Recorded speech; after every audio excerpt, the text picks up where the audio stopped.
Roger Grannis has improved sales training and sales results at companies like GE, Synchrony, Underwriters Laboratories, NIIT, and Wells Fargo. He is an expert in sales communications. Prior to forming Grannis Group in 2004, he worked at Gartner for 17 years, helping grow revenues from 22 million to 850 million by building Gartner Sales University. He also hosted the podcast Talking Technology and emceed conferences with business leaders such as Steve Ballmer, then CEO of Microsoft. Roger is the president-elect of the National Speakers Association New England chapter. He is a family man and loves the outdoors. Roger and his son have backpacked more than 1,000 miles together. Please welcome Roger Grannis. David, thank you. And again, just a shout out to you, David, for all the logistics help tonight and getting everything set up, and to Nancy Cattle for making this possible. It was great to connect with both of you. You are true professionals. And as we salespeople would say, you are rock stars.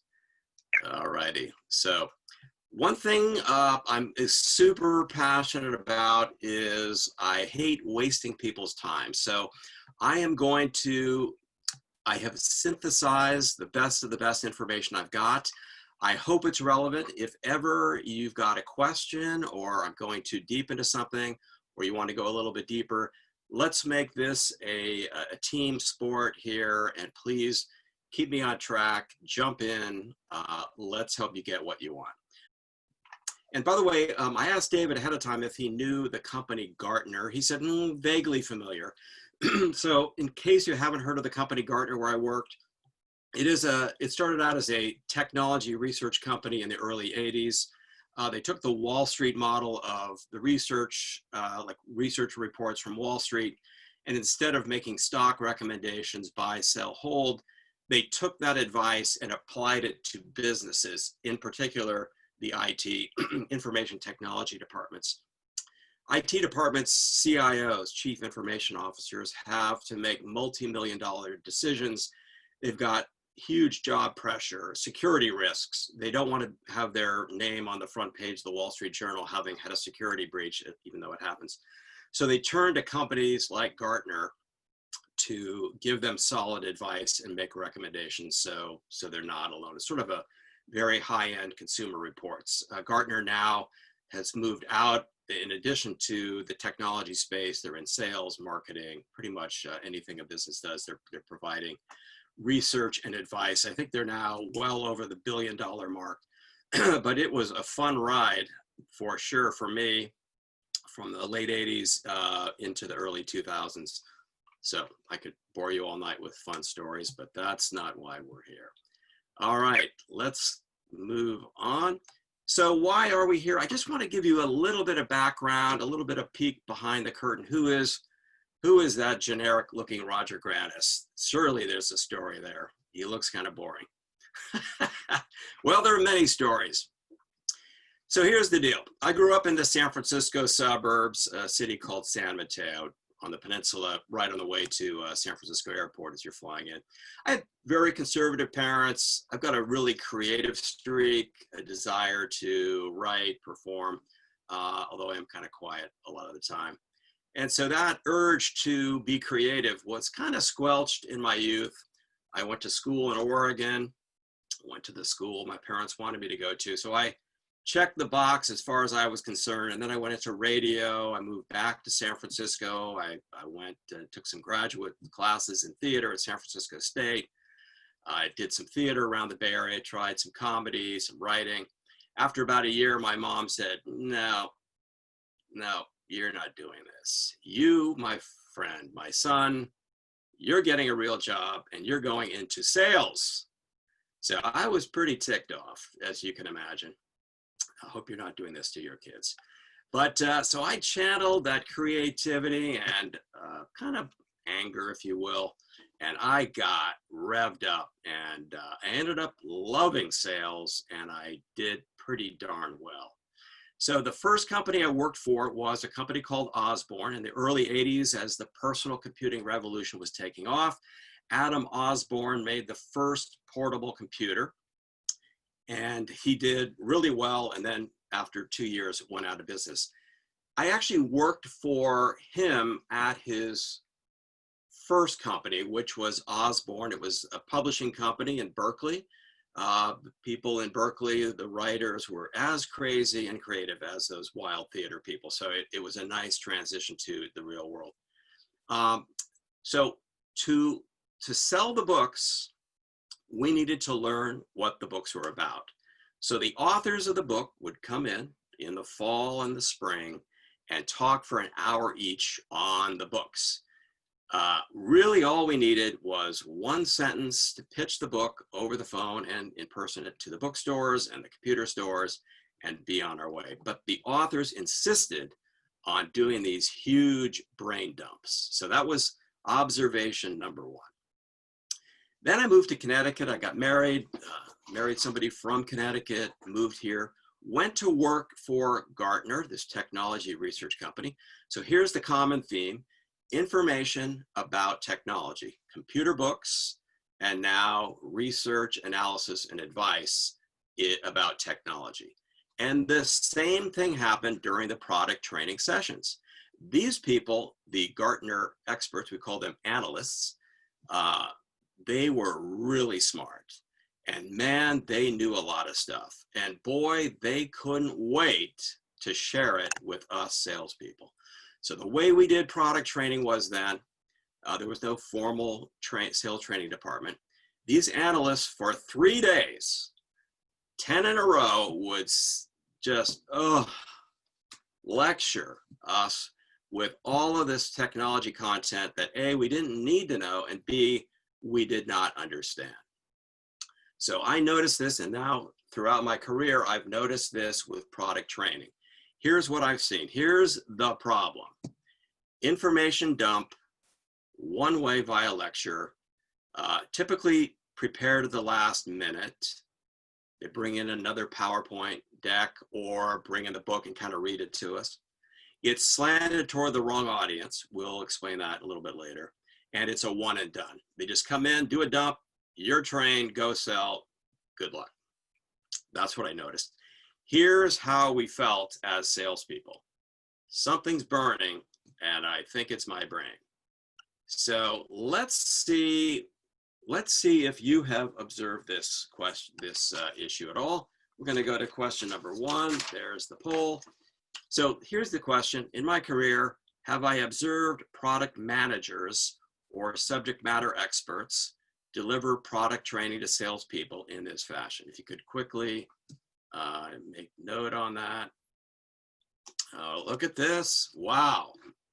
This is always that moment in the presentation where you go, oh my gosh, have I got the right topic or not? And by golly, yes, we do. So 76% of you said you observe this quite often, 24% on occasion. So basically everyone has seen it some or all the time. Thank you. Whew. All right, so we're going to move that poll out of the way. Oh, I see I can move it myself. How about that?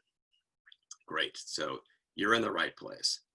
So the purpose of this talk is to explain how to solve this problem based on my experience and, more importantly, some research that we are conducting.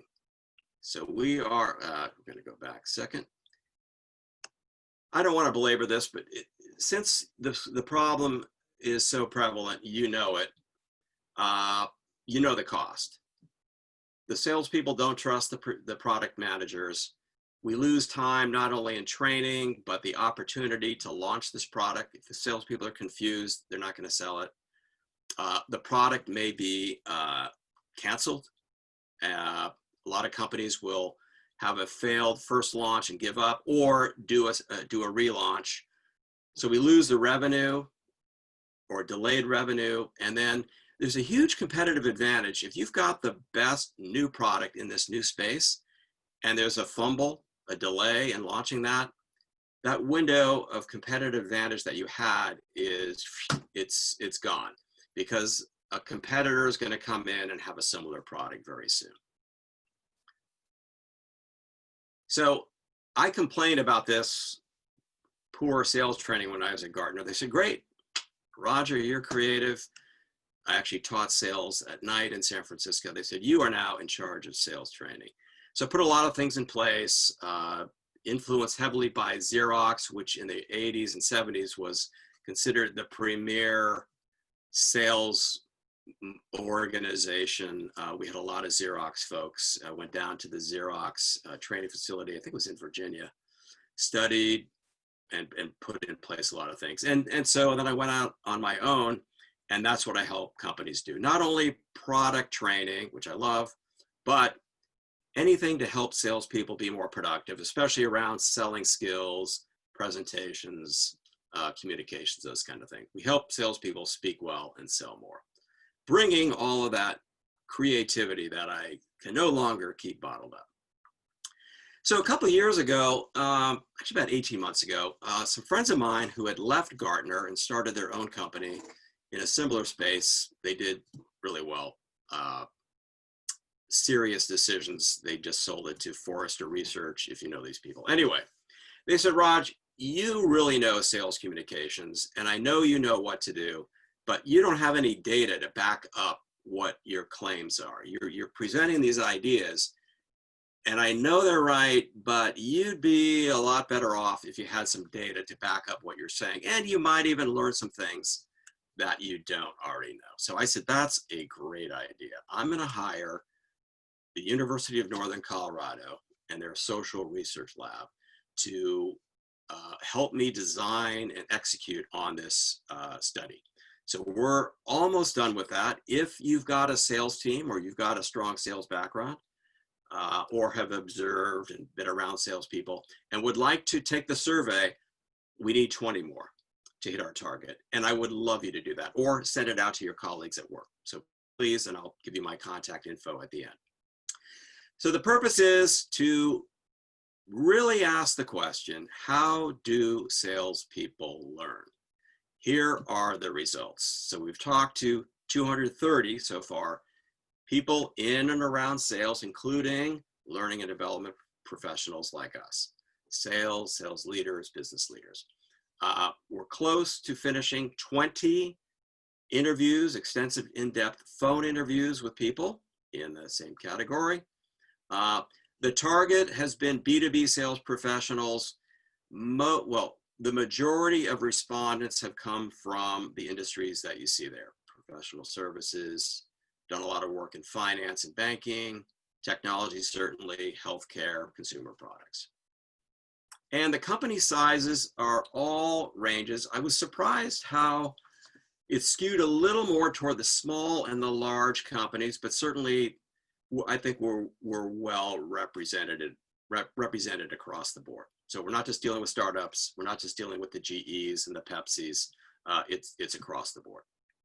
By the way, when I mentioned product training, the word product is going to refer to selling services and solutions. We're not limited to a widget, hard, clicker, what have you.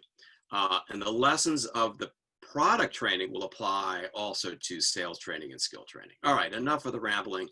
The survey is still in the field.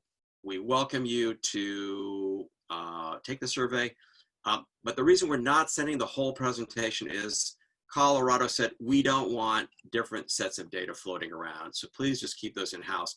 The full set will be available in June. You're welcome to the report. Happy to send it to you then, and shoot me an email at the end of this.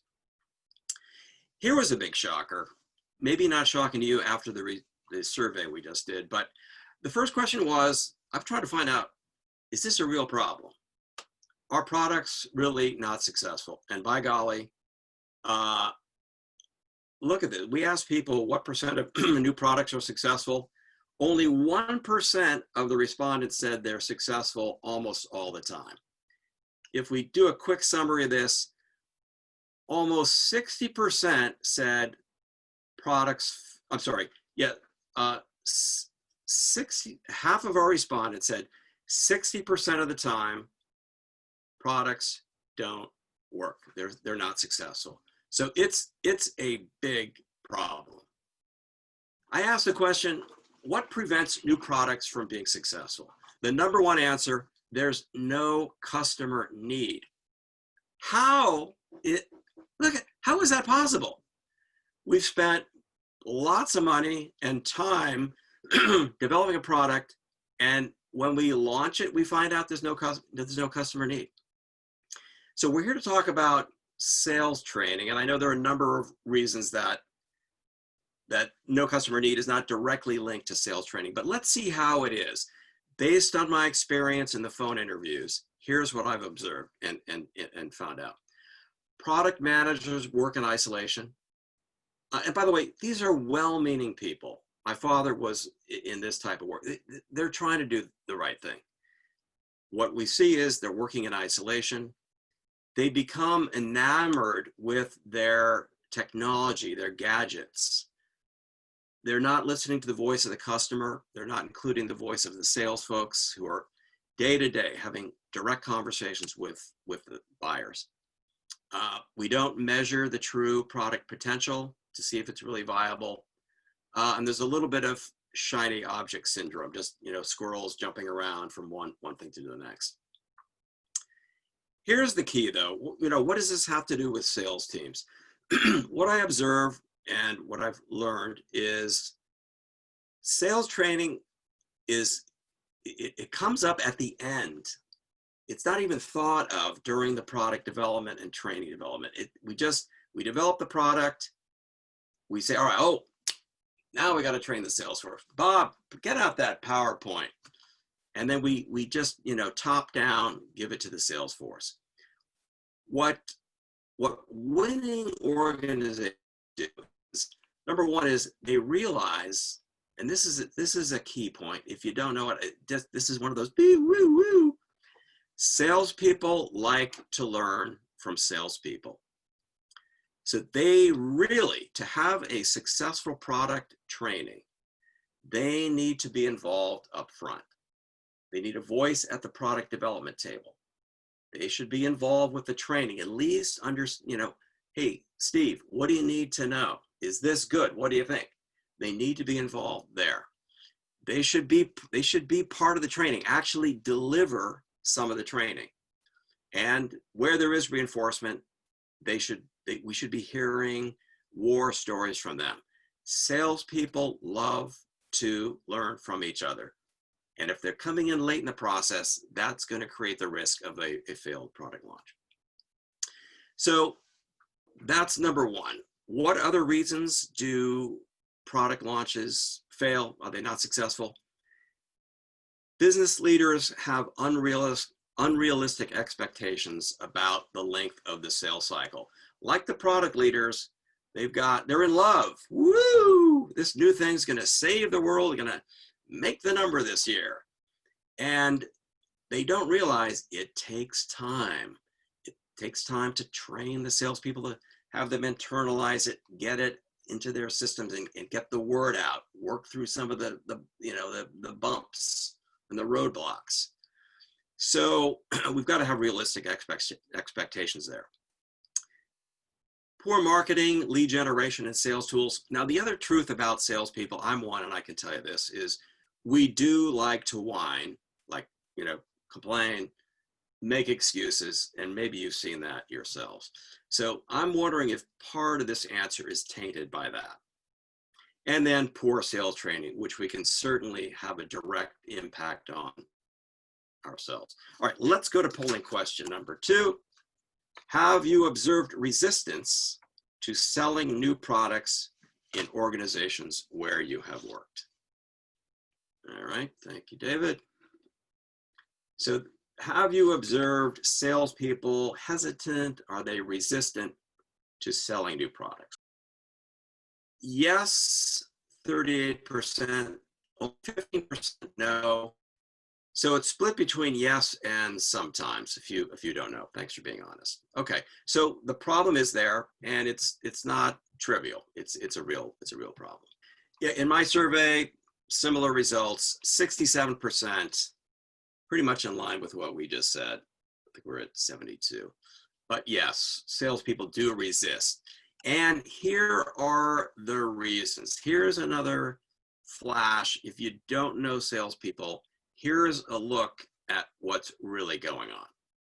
Number one, it takes less effort to sell existing proven products. Salespeople like the path of least resistance.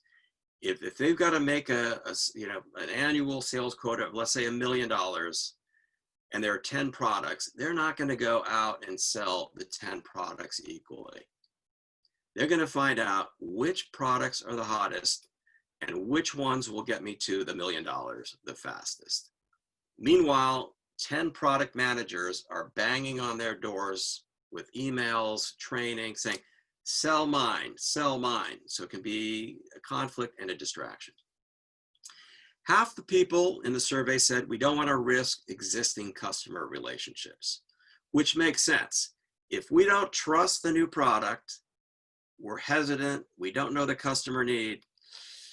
Wow, I've spent 15 years developing a relationship with Susan at 3M, and I'm going to try to sell something to her that I know is not fully baked yet. I'm not feeling real good about that.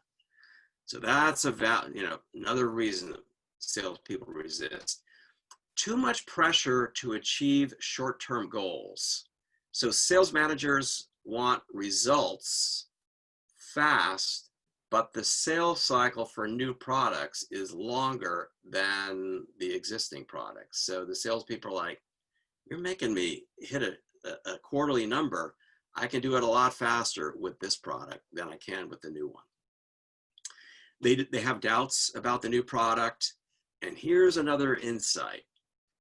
Salespeople fear we don't know enough and will sound unintelligent. This is a real truth. Salespeople don't like to admit that, but we are motivated by fear. I did an assignment with a large company in New Jersey.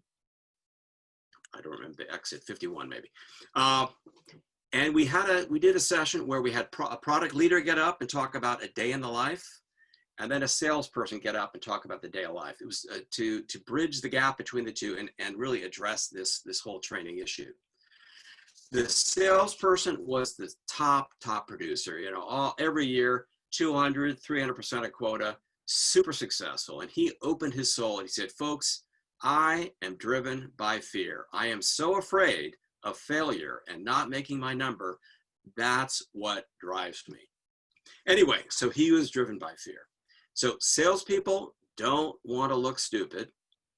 So it's really important that the sales training we put together is simple, clear, in language, in concepts, in terms that they understand, because they want to look sharp. And if we throw all this tech speak at them, too much information, they can't synthesize and digest it, they're gonna freeze up. So hopefully those map some of the things that you see. So here, I've heard this conversation in the hallway in Orlando after huge kickoff sales meetings. The company just spent several $100,000 flying everyone from all over the world into Orlando. Big kickoff meeting.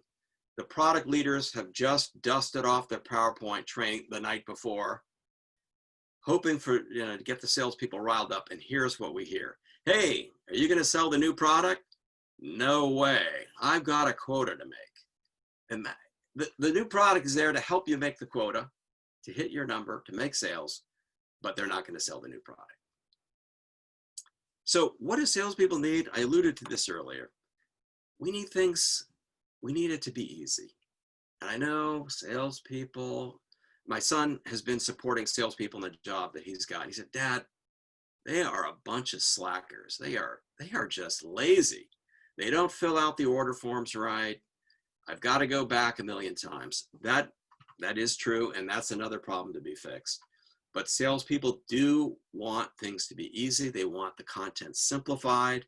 They want to feel confident going on sales calls, and they want to avoid embarrassment. And we can directly impact that, how we communicate to them.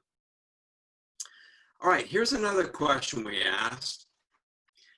How often have you experienced the following in product training? No reinforcement or follow-up. So my good buddy, Patty, who may be on the call. Hello, Patty, if you're here, thanks for being here. She was the sales enablement guru at the division of GE where we've done work. She's my client. And she said, we just don't follow up. There is no reinforcement. So this is a prevalent mistake. It's 72% of the time, and it's an important fix we need to make to add reinforcement to the initial training. As I mentioned earlier, training is developed at the last minute. I didn't know if that was just my observation, but it's certainly confirmed here. So again, just look at it. The product leaders put in a lot of time developing the product. It's trials, beta tests, trials, fixing the issues. They're exhausted by the time they've got to train, and they think we're just going to use the materials we've been using to, in the product development phase. Not that doesn't work. So we need to influence that and fix that. The salespeople were not tested for learning. There's no inspection. And in fact, the trainers dazzled salespeople with new features, but didn't teach us how to sell. Again, that's what we all collectively agree just a little bit earlier. Okay, so how do we fix this? We probably know this in our roles that we're in as learning and development professionals, but we know we've got to invest the time and the budget and have the budget to develop training. Perhaps can be a little more influential, have a stronger voice in convincing the sales leaders to give us some budget to develop the training properly. You can use the report that you'll get in a little while to bolster your case, perhaps. We need to have a multi-phased training approach. Again, you as professionals know this. You can't just do the old sheep dip and expect people to change their behaviors and know what they need to know. No, we need to have a multi-phased approach. I just think we need to have better connections with the sales leadership teams and make a better case so that we're true partners in developing training and not just, they're little workers off to the side. One thing we can do, I've done a lot of this, is to teach product managers the sales process and the principles of training. A few people in my phone interview said, the best companies I've worked for, when somebody from sales or product management join the company, they both go through the same exact onboarding. What are the benefits? What is our sales process? What is the sale? How do we do sales? What's the sales process? What is our sales training methodology here? So something to consider, to have the product managers go through the same curriculum when they're being onboarded. And as I said earlier, involve sales throughout the process. I talked to a large consumer products company, and they had some false starts. These are multi-million-dollar investments when they develop a product with all the testing and whatnot that they do to make sure it works. Despite their voice of the customer, despite the testing and refining of the product, they didn't work because the salespeople were not engaged as part of it. So they now, from step one, when they're even thinking about a new product, the sales team is represented there at the beginning. All right, here's the meat and potatoes. What information do salespeople need to be successful with new products? What the existing model is, don't do it this way, is an information dump using the wrong information. In fact, let's talk about that wrong information. I mentioned earlier one of the things that I observed at Osborne, which was later bought by McGraw-Hill, and Gartner. The information is slanted toward the wrong audience. You as learning and development folks probably know this. Let's just make sure we're all on the same page. So when a new product comes out, there's an information factory developing content. You've got to do a business plan that's going to go to the CEO. You've got to do an operations plan that's going to go out to the factory. But in terms of messaging, kind of linked to what we're talking about here. The prospects need a certain set of messaging. The customers, once they bought the product or service, need a different set of messages.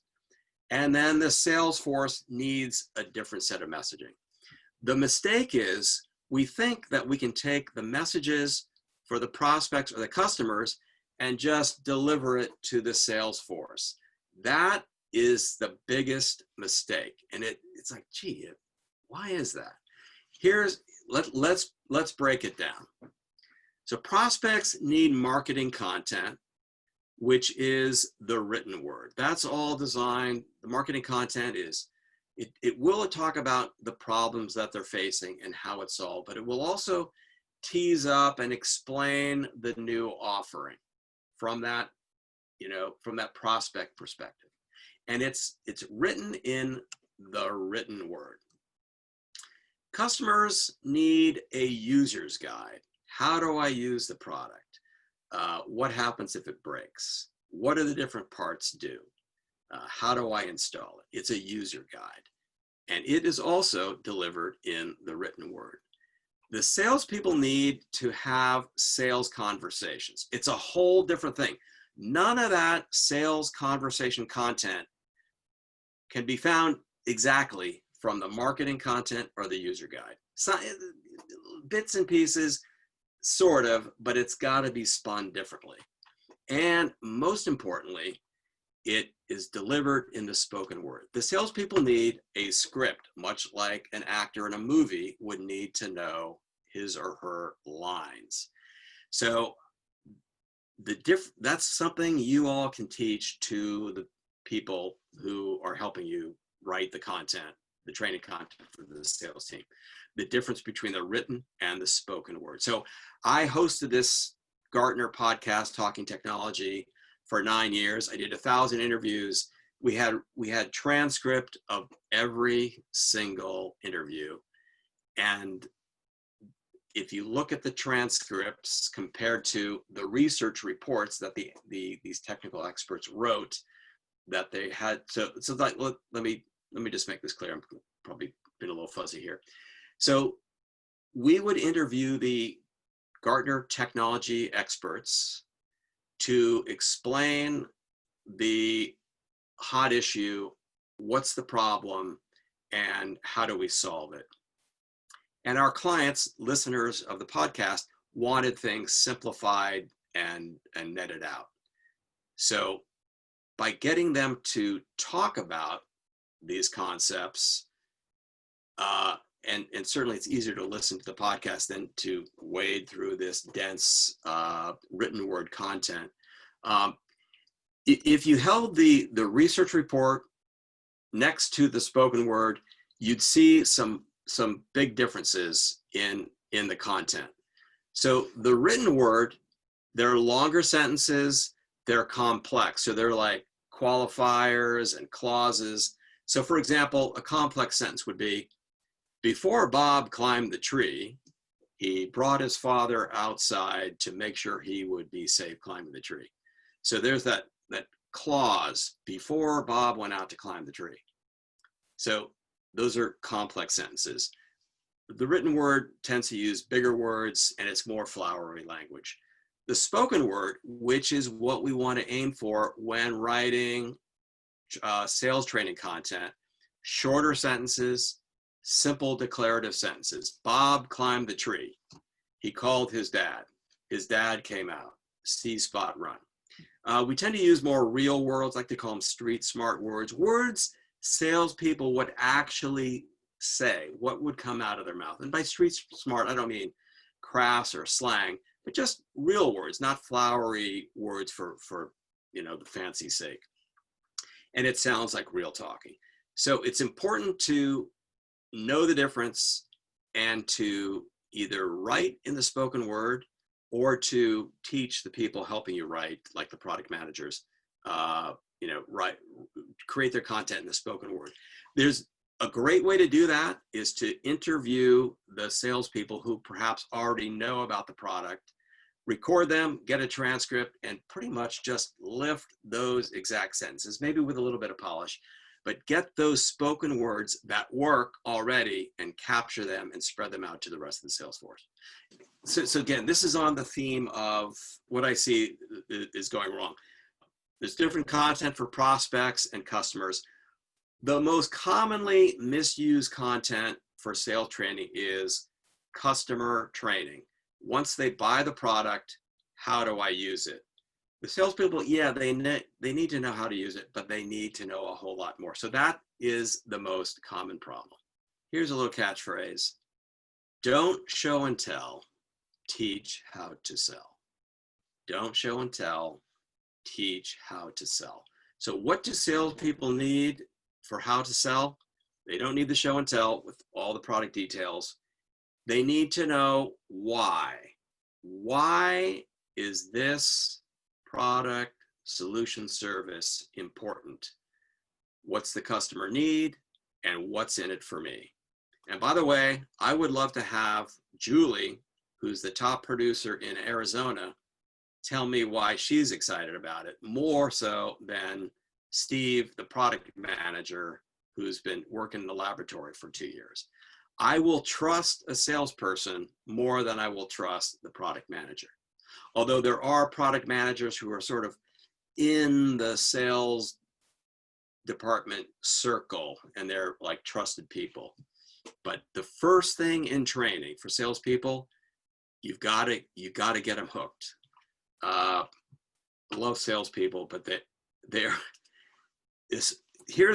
when I'm training salespeople, I assume that they're bored and don't want to be there and skeptical. And if you go with that mindset, you've got to work extra hard to get their attention, think through why are they skeptical, and quickly erase those doubts. In fact, that all should be done in the sales training development phase where we've had respected salespeople participating. But let's say we don't have that. It's just the product leader coming in. Start with why. And it follows a logical sequence of what do salespeople need to do? Okay, I'm sold now. Who am I calling on? What is the need? What kind of probing questions am I asked when I get there? And at some point, yes, I'll give a product overview. So let's see what the survey said, and we're gonna dig deeper on this because this is the meat. So what information do salespeople need to be successful? Number one, understanding the customer need or challenge. What is the problem we're trying to fix? Who has that problem? What is their title? What department are they in? How am I going to get to them? And yes, we absolutely need a clear description of the offer with features, benefits, the value. But as or more important is that understanding the problem. We need to know probing questions. We want to sound intelligent on calls. What are 3 or 4 probing questions I can ask to uncover, to explore, to diagnose, to see if this prospect, in fact, has the problem to enough degree that it's a viable prospect. And we want third-party proof, success case studies with return on investment. There were other answers. These are the top 5. I didn't want to, overwhelm you with too much information. And make sure that we as trainers address these, include this content. If nothing else, you don't remember anything, just ask this. We should know what the company's sales process is and map the content we create to that sales process. Again, I said this earlier, just think through, all right, well, what does a salesperson do? Well, they're playing golf. Okay. But after that, what are they doing? Well, they've got to sell stuff. We're going to identify some prospects.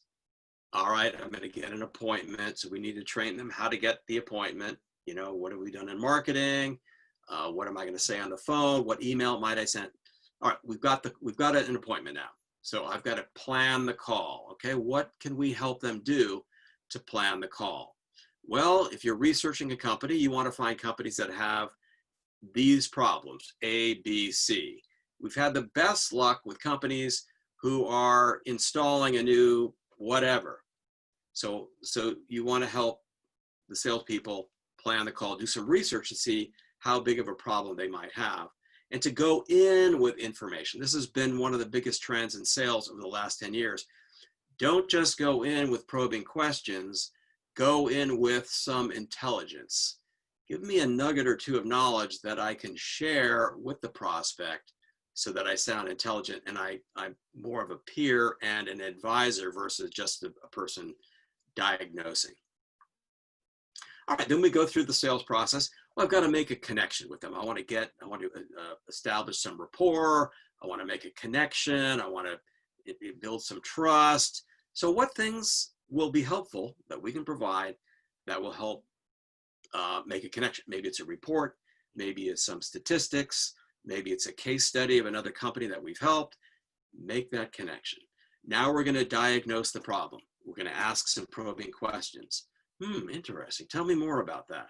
Have you ever had this situation? A lot of our clients have noticed that this has been a security issue. Is that a problem with you? And so forth. So this is where the probing questions come in. Then we're going to provide some product information, presenting and proposing. So we'll need to give them the proposal. Motivation. Maybe we want to bring in a case study or a special offer, a bonus if they act this month. And then closing. How can we help them close the sale? What has worked in the past? Is there a way to create some urgency or show that the downside of not addressing this challenge quickly? Again, so I'd urge you, if you don't already know, learn your company's sales process, map your training to it. You'll get this as a follow-up. So here's the exact index for the template that we created for this company in New Jersey. We had the product leaders develop the training. So it was a 3-step process. I did a train the trainer program with them, who are salespeople. Think about your favorite teacher. What did they do? What elements from that teacher can you incorporate into your own training? So principles of training. What are salespeople like? And then here is the content you need to create. So we actually had them do 14 PowerPoint slides, starting with number 1. Why is this a challenge? Let's share a success story. Let's have a salesperson stand up and say, I did a pilot sale of this, and guys, I couldn't believe how quickly it sold. Again, now this will just follow the logic that we just described, pretty much similar to the sales process. Who are the target companies? What are the titles of the buyers we need to call on? What sort of corporate business objectives will we ultimately positively impact by bringing in this solution? So it's not just a departmental solution. It's also it links to strategic corporate objectives. What does the customer need? What is the pain? One of the things salespeople do is they try to create fear, uncertainty, and doubt, FUD. Hopefully in an always needs to be in an ethical way. I just don't want us to think, oh gosh, we're tricking people. No, we want to explore areas of need and do it in a way that gets people to think, gosh, this is a problem and I do need to address it. So the questions are designed to really probe in, touch the does it hurt here? Some conversational insights. This is that intelligence I recommended that we bring in. Then the product description, case study. We need to know objections and how to overcome them. Not 18, but the top 2 or 3. What does the competitive landscape look like? What are some sister solutions or sister products that we might want to bundle with this new product? Because the new product, on the positive note, can be a great way to go back and call on customers where we've got like no news. So on the positive side, a new product is a great way to reopen a door that's been, getting a little dusty. And then what sales tools are available? What's available in the, online to help explain the product, show prospects and whatnot. What sales tools are available to help make the sale? We also have them include a glossary, the terms that may come up. Again, salespeople don't want to look stupid. So what are some terms that my prospect might bring up that I want to know so I'm not like deer in the headlights? And then because they were actually doing the training, we had them come up with a workshop activity. So the three-step process I did for this client was train the trainer, work with them after they wrote a draft of this training module, did some editing, coach them, and then actually facilitated and emceed the kickoff meeting. So that worked great. Where if you have limited time, you're not going to develop all the training yourself, train the product managers to do it well and work with them, or get somebody from the outside to help. You want to package it in this way. PowerPoint deck. Some of the terms out in the sales world today, which you may be using, a battle card, or a sales playbook, a conversation guide, a cheat sheet, a tip sheet. Use the language, use the lingo that your company is using, whether it's battle card, playbook, what have you. All right, let's go to question number 3. We're now going to move into talking about training delivery. What is the best method for a breakthrough product, a best delivery method for a breakthrough product? And by breakthrough, I mean brand new. So one of the companies I interviewed makes tires. So not just like a new tread, but a breakthrough product that is let's say a smart tire that actually measures and gives feedback by your phone about gas mileage, a distinct new category of product. At this point, we got face-to-face regional or district sales meeting at 70% and face-to-face global sales event at 30%. And that's most of the votes in at this point. That's great. Thank you. Yep, that is there it is. That is absolutely in line with the survey. Thank you. Yeah, the number one is a small-ish regional or district sales meeting. We like that. We're tribes. Let's say a district is 12 people, maybe just a group of 12, or the 36. Just did a 4-city swing before COVID in the fall of a product training. Chicago, Philadelphia, Dallas, San Francisco. People like that small group. And certainly do a little bit of pre-work, have the training, do some coaching and afterwards. But clearly your answers were in line, so good job. That's what they like. Okay, very similar if it's an extension. So if it's a breakthrough product, 60% face-to-face, 46% if it's an extension, so just the new kind of tire. But pretty much everything in line.